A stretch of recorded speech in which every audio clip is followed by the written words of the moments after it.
Yes, they've gone even further left than her. The new mayor of Chicago is a guy by the name of Brandon Johnson. He used to be a teacher. Here were some of his policies while he was teaching. It taught me, though, was pushing to eliminate sort of the standardization of our public schools. My students sometimes would get frustrated. I didn't offer any test prep. Many of my other colleagues were doing it at the time. I was pushing our administration to move away from that. To be quite frank with you, I didn't issue a lot of homework for students. That was my own way of sort of rebelling against the structure.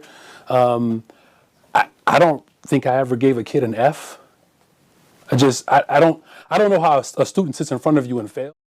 I mean, there's so much there. So no test prep. Guys, there's a test tomorrow. I can't tell you anything about it. I have no freaking clue what's going to be on that thing. Good luck with all of that. That's one thing. He didn't do much homework. In his defense, I always felt there was too much homework in high school. I guess that one's a little debatable. I'm trying to be fair here. And he didn't give anyone an F.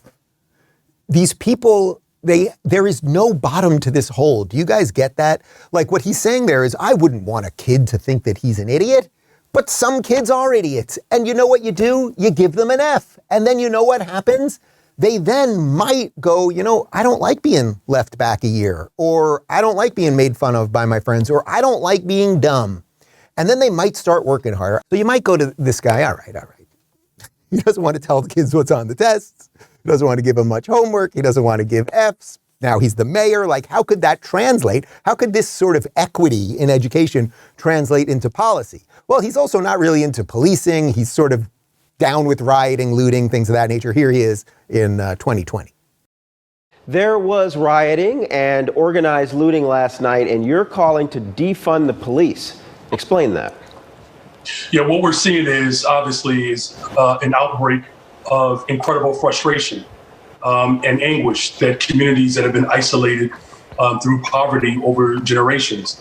And what we have is sort of a typical, very standard, quite frankly, a very tired response to the regularly scheduled pandemic, which is structural racism.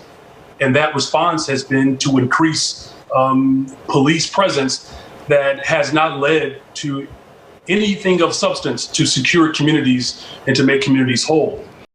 Such nonsense. Do you know study after study has proven that when you send more policing into these areas, these high crime areas, that crime goes down. And when you take policing out and you defund the police, people then are upset because next thing you know, oh, grandma got shot.